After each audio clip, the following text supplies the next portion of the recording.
Ilia Topuria is the BMF. Just ask him. Just ask Ilia Topuria. Now, I like this.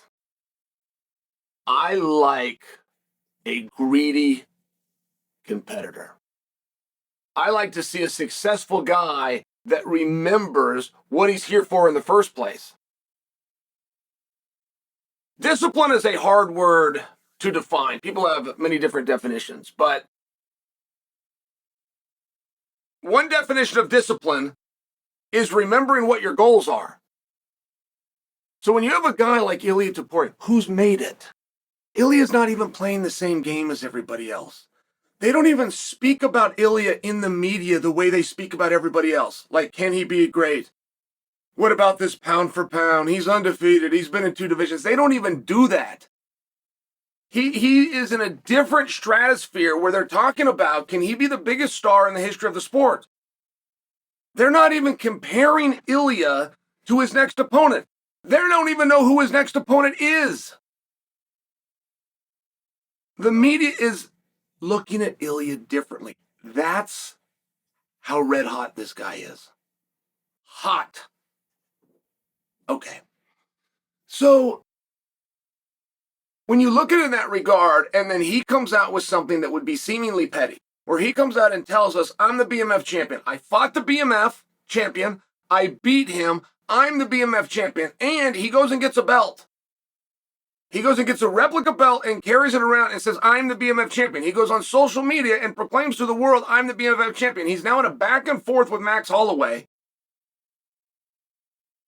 And I just got to tell you, that's what he would have done 3 years ago. That's what he would have done 10 years ago when he started in the sport. This is what he would have done 18 months ago before he captured the championship belt. I love to see that he hasn't changed. I love to see the discipline, that he is remembering what his goals are. I loved the night, and it was impactful for me, that Khabib went 29-0, defended a world championship, had an unbelievable submission, retired from the sport, and went to the media and fought for himself to get #1 pound-for-pound status. I love that Jon Jones fought back, because it shows you that competitor inside. It shows you that they never outgrew it. They're still one of the boys, whether they're a star or not, whether they're rich or not, whether they're famous or not. So keep that psychology with you. But I, too, had a problem with the fact that the BMF title wasn't up. And at one point before this fight, Ilia Topuria was resisting the fight. If you remember that, now I'm going back to Ilia versus Max. If you'll remember, though, Ilia was not welcoming Max with open arms. Ilia went into UFC 300 thinking Max was going to get beat up, assuming he's not even going to fight Max. It won't be on the table. He's about to get his lunch. Max goes on and puts on the best performance of anybody in the last 3 years. And all of a sudden, Ilia's looking around going, well, this guy's a little bit harder to deny. So I tell you what, put your belt up. I don't care if we're fighting for my belt or we're fighting for your belt, but I can tell you, if we fight for mine, we're fighting for yours. I liked it. I thought Ilia was right. Now, I've made this case many times. And Ilia Topuria, purely due to paperwork, not due to competition, should be and could be might be a better word than should, but he could be the most decorated fighter in the history of the sport. He could be the 45-pound champion, the 55-pound champion, and the BMF champion. He would have all of them. But the order that they did things, he is just the lightweight champion. And he went a period of time in the last 6 months where he wasn't even the champion at all. I mean, try to wrap your head around that. There was times in 2025 when Ilia Topuria, undefeated, was not a champion. Okay. So, I had somebody with the UFC. I had somebody, and they saw my pieces. They smartened me up, at least to their way of thinking. And The way the story goes, they had considered putting up Max's belt. That it was going to be champion versus champion. And ultimately what they decided, if we put the belt up regardless of the winner, the BMF belt will now travel with the World Championship belt. Right? If we put a champion in a BMF and it's winner take all, the BMF belt now travels with the World Champion belt. And BMF is meant to be two things. One, it's a different category. And being the best in the world is not a criterion. A prior body of work can put you into an opportunity for a BMF belt. That's how it's viewed. So if you made it for the World Championship, it would actually, it wouldn't quite be what it was, right? If the World Champion has it, then you got to be the best in the world to have it, which isn't what it was meant to do. But then moreover, it wouldn't be a special night.